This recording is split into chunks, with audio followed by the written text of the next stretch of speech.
Buen día, soy Sandra Jimena Lozada Sacazzi y hablaré sobre la Sala de las Máquinas de las Constituciones Latinoamericanas. Para empezar, ¿qué es la Constitución y por qué funciona de esta manera? Primeramente, la palabra Constitución ha sido definida como la totalidad del orden jurídico al ser el fundamento jurídico positivo en el que se sostiene el derecho. Aunque se le han atribuido distintos significados y definiciones, y en cuanto a cómo es que funciona, la Constitución trabaja con dos modelos distintos de ideas y reglamentaciones, propuestas nuevas y algunas que no han cambiado a pesar de los siglos, y eso es lo que trataremos a continuación. ¿Cuáles son las contradicciones de los nuevos textos constitucionales? Se abre la Constitución a interpretaciones contradictorias. Ella pasa a decir mucho, nada y todo a la vez en cuestiones fundamentales. En ese caso, ¿cuál es el sentido de tener una Constitución? Peor aún, así organizada, la Constitución induce a comportamientos equívocos y genera expectativas engañosas.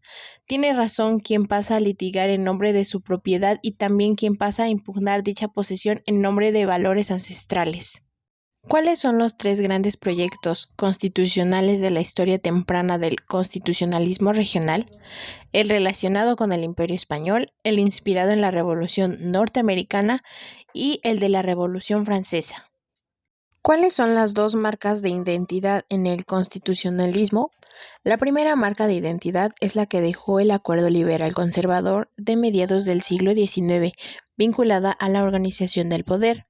La segunda marca quedó definida un siglo después, a mediados del siglo XX, cuando se integraron a la vieja estructura algunas de las demandas asociadas a los reclamos republicanos del siglo pasado en nombre de la cuestión social. ¿Por qué se dice que son constituciones de mezcla y cuál es la principal tensión? Las constituciones latinoamericanas superponen modelos de democracia más bien opuestos, que se correlacionan con aspiraciones económicas, ideales políticos, compromisos legales en tensión entre sí. Esta idea de mezclar pretensiones opuestas superponiendo unas con otras cuenta ya con un buen arraigo en la tradición constitucional latinoamericana. Esa fue en definitiva la manera principal en que se consolidó el acuerdo liberal conservador. ¿Qué es el impacto interseccional de las reformas de una constitución en relación de lo nuevo con lo viejo? Este tipo de combinaciones resultan virtuosas. Se trata sobre todo de un modo de comprometer en el mismo proyecto constitucional a formaciones políticas o grupos de interés en conflicto. Sin embargo, en términos constitucionales, este tipo de decisiones resultan cuestionables por muchas razones y nos retroatraen problemas relativos al impacto interseccional de las reformas. ¿Por qué se acusa en el texto la falta de reflexión o reflexión impropia por parte de los constituyentes latinoamericanos? Encontramos esta actitud por hipocresía, demagogía, descuido o algún malentendido. El constituyente actúa mal cuando no toma cuidados en los modos en que el pasado va a relacionarse con el presente, cuando no se hace responsable de los modos en que la vieja constitución va a recibir las reformas que se le incorporen. ¿De qué forma las viejas estructuras bloquean las nuevas propuestas? Los modos en que las viejas estructuras bloquean las nuevas propuestas o tornan difícil su implementación, típicamente en este caso el modo en que la vieja organización del poder obstaculiza la relación de los derechos sociales y multiculturales, permanecen desde el siglo XIX, casi intocadas, estructuras de poder a la vieja usanza, que consagran un poder concentrado y pocas posibilidades para la intervención popular en política. ¿Cuál es la sala de máquinas de la Constitución y cuál es su importancia frente a las modificaciones que se le introducen?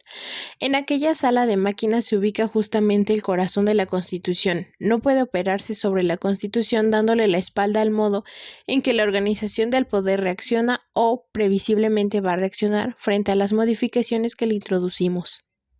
¿Cuál es el problema para desconcentrar el poder y su relación con el poder popular?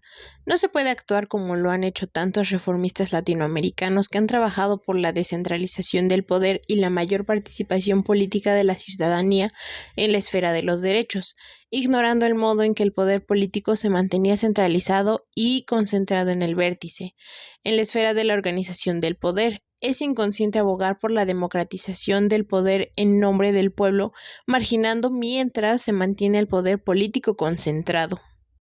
El hecho de que la ciudadanía y los grupos más desventajados solo tengan presencia en la sección de derechos de las constituciones, ¿qué causas y efectos tiene con relación al poder económico y político?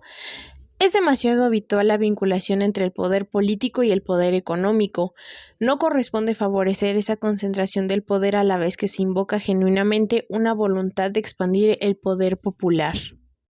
Para finalizar, llegamos a la conclusión de que la Constitución actual no funciona con el propósito con el que fue creada en primer lugar. Es contradictoria en cierto punto debido al hecho de querer mantener ideas conservadoras dentro de ella. Si bien, como mencioné al principio, la Constitución es un fundamento jurídico positivo, podría llegar a incitar a malas prácticas a causa de la prohibición de nuevos fundamentos dentro de esta. Agradezco mucho su atención y linda tarde. Gracias.